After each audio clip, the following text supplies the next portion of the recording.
My name is Charlotte Rivers, and until recently, I believed my life was as close to perfect as anyone could hope for. I had a loving husband, James, who worked tirelessly to provide for us. Our home, nestled in a quiet, picturesque suburb, was everything I had dreamed of as a girl. And then there was Isla, my stepsister, bright, carefree, and always brimming with energy. Isla had a way of lighting up any room she entered, her laughter infectious, her presence comforting. But lately, something felt off. James had been working late more often than not, his job demanding long hours and countless late-night meetings. He'd come home exhausted, barely a shadow of the man I married. I missed him terribly, though I tried not to complain. After all, wasn't this the life I'd signed up for? Isla, as usual, swooped in to fill the silence. She had a knack for showing up just when I needed her most, her visits unannounced but always welcomed. It was on one of those visits that Isla suggested a girls' night in. "Charlotte, you've been cooped up in this house for far too long. Let's have some fun, just the two of us." I laughed, grateful for her enthusiasm. That evening, we opened a bottle of wine, talking and laughing about everything and nothing.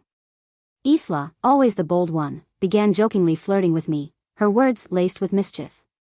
"You know," she teased, her smile playful, "if I were James, I'd never leave you alone for a second." I laughed it off, but something about her tone stayed with me. Isla had always been affectionate, her flirtations harmless, or so I thought. But that night, as I lay in bed, her words played over and over in my mind. Was I overthinking it? Probably. But the warmth in her eyes when she said it, it felt different. The next day, I tried to shake off the feeling. Life went on as usual, or at least, I pretended it did. James left early for work, kissing me distractedly on the cheek. Isla, true to form, dropped by again. She seemed more vibrant than ever, her laughter filling the house in a way that made me forget, if only for a moment, how lonely I'd been. Later that evening, as I was tidying up, my phone buzzed with a message. It was from Isla. "You deserve someone who really sees you," it read. I stared at the screen, my heart pounding in my chest. What did she mean by that? And why did it make my stomach flip? That night, as I lay in bed, I couldn't help but wonder if my perfect life was as solid as I had always believed. Or was it already starting to crack beneath the surface? I wish I could say things got better with James, but they didn't. He was always busy, early mornings, late nights, and barely a moment in between. Even when he was home, his mind seemed miles away, glued to his laptop or lost in endless calls. I tried to be understanding. I knew he was working hard for us. But the truth was, I felt invisible, like a piece of furniture in our own home. And then there was Isla. She had this way of making me feel seen, appreciated, even special. Her visits became more frequent, her presence a balm for the loneliness I was too ashamed to admit. Isla would shower me with compliments, her words always so effortless. "Charlotte, you have no idea how beautiful you are, do you?" she'd say, her eyes locking with mine. At first, I brushed it off as typical Isla, bold, unfiltered, and full of life. But it wasn't just her words. It was the little things, the way she'd brush a strand of hair from my face, her hand lingering for just a second longer than necessary. One evening, as she was leaving, she leaned in to kiss my cheek. It was something she'd done countless times before, but this time, it felt different. Her lips lingered, warm against my skin, and when she pulled back, her gaze held mine for a moment too long. I told myself I was imagining things. Isla had always been affectionate, that was just who she was. But even as I rationalized it, a small voice in the back of my mind whispered that something had changed. One evening, Isla showed up with a bottle of wine, her smile as radiant as ever. We sat on the couch, sipping and talking, the conversation flowing easily. At some point, she brought up James. "You know," she began, her tone casual but her eyes intent, "he doesn't deserve you, Charlotte. He's so wrapped up in work that he doesn't even realize what he has." Her words stung, not because they weren't true, but because they were. I tried to laugh it off, saying something about how work was stressful for him. But Isla wouldn't let it go. "No, really," she insisted. "If I had someone like you," she trailed off, her meaning clear. The air between us grew heavier with each passing moment, charged with an unspoken tension I couldn't ignore. As we laughed over some silly story from our childhood, her hand brushed mine. It was such a small gesture, so seemingly innocent, but the way her fingers lingered sent a shiver down my spine. That night, as I lay in bed, her words and touch played on a loop in my mind. I told myself it was nothing, that Isla was just being Isla. But deep down, I knew something was shifting, and I wasn't sure if I could, or even wanted to, stop it. I never intended for things to get so complicated. But the truth was, Isla filled a space in my life that I hadn't even realized was empty. James was always too busy, too distracted, and Isla was there. She listened, she noticed, she cared. I started to lean on her more than I should have, letting her attention patch up the cracks James had left behind. One day, Isla suggested we go shopping together, something we hadn't done since we were teenagers. It felt harmless, even fun, just two sisters enjoying a day out. But Isla had a way of pushing boundaries, even in the smallest ways. She kept pulling me toward clothes I'd never usually wear. Dresses that hugged my figure, blouses that felt a little too daring. "You'd look stunning in this," she said, holding up a red dress that I knew I'd never have the confidence to wear. When I hesitated, she smiled that mischievous smile of hers and said, "Trust me, Charlotte. You don't see yourself the way I do." Her words lingered, sinking into the part of me that craved to be seen, to be admired. It was raining when we left the shop, a steady drizzle that soaked through everything. Isla insisted we share an umbrella, pulling me close under its small canopy. Our arms brushed as we walked, the damp chill of the air making her warmth all the more noticeable. It was such a small thing, but the way her shoulder pressed against mine made my heart race in a way it shouldn't have. Later that evening, we ended up back at my house. James, of course, wasn't home, another late night at the office. Isla sat beside me on the couch, her gaze soft but piercing.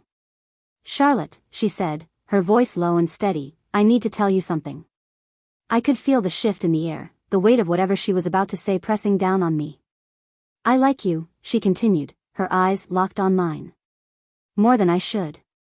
Her words hit me like a bolt of lightning, unexpected, electrifying, and utterly disorienting. I opened my mouth to say something, anything, but no words came out. I was stunned, frozen in place by the raw honesty in her voice. "I know this isn't what you expected," she said, leaning in slightly, "but I can't pretend anymore. I think you feel it too." Overwhelmed, I stood up abruptly, mumbling something about needing to get some rest. I avoided her gaze as I hurried to my room, my heart pounding in my chest.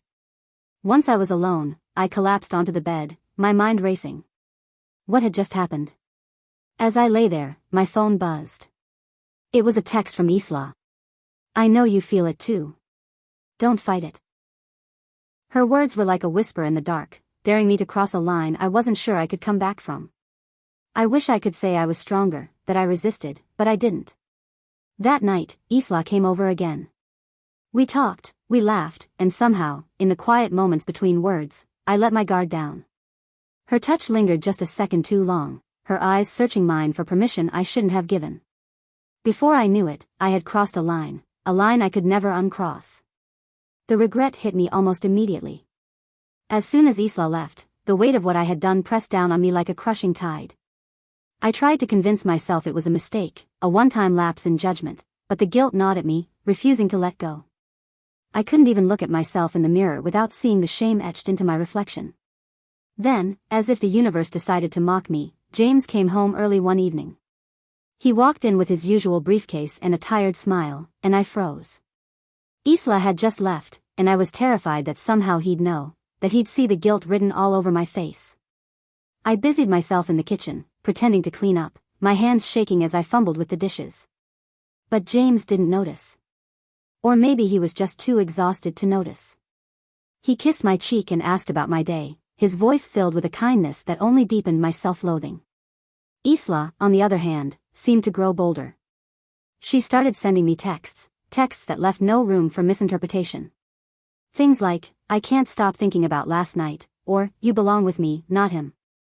My stomach twisted every time my phone buzzed, the guilt and fear tightening their grip on me. I tried to break things off with her. I told her it was a mistake, that it could never happen again. But Isla wasn't the type to let go easily. She looked at me with those piercing eyes of hers and said, "Charlotte, you know he doesn't love you the way I do." I'm the only one who truly sees you, who really understands you.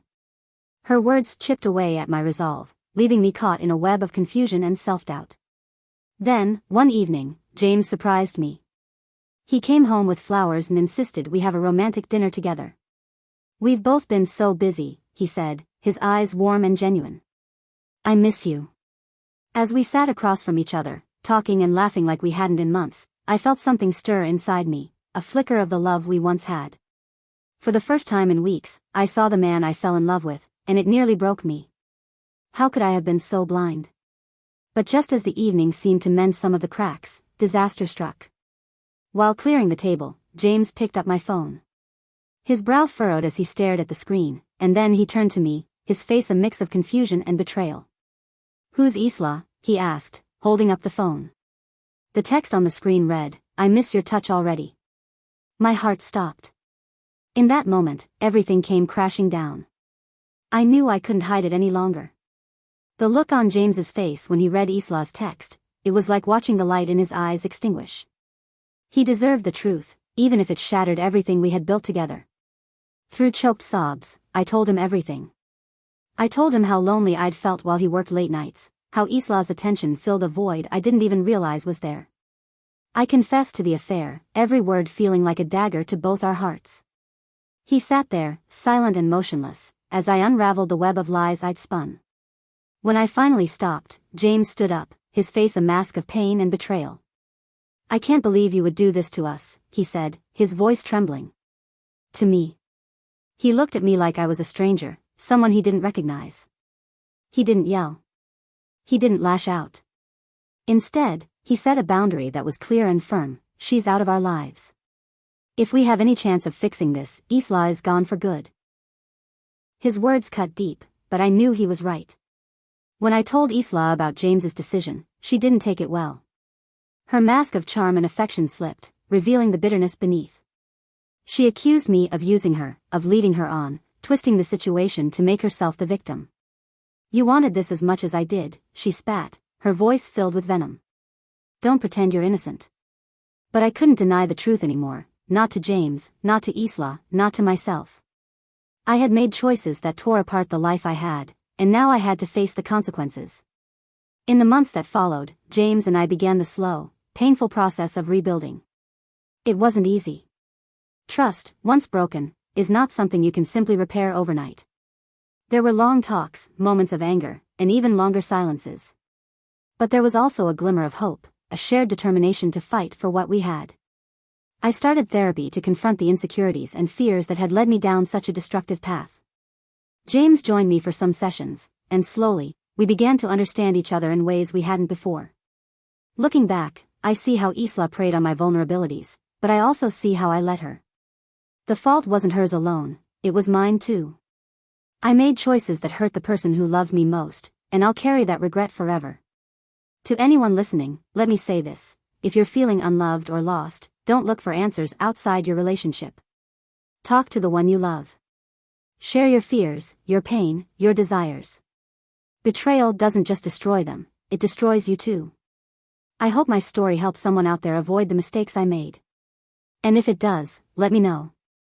Like this video, share your thoughts in the comments, and subscribe for more bold confessions. Sometimes, the hardest truths are the ones that heal us the most.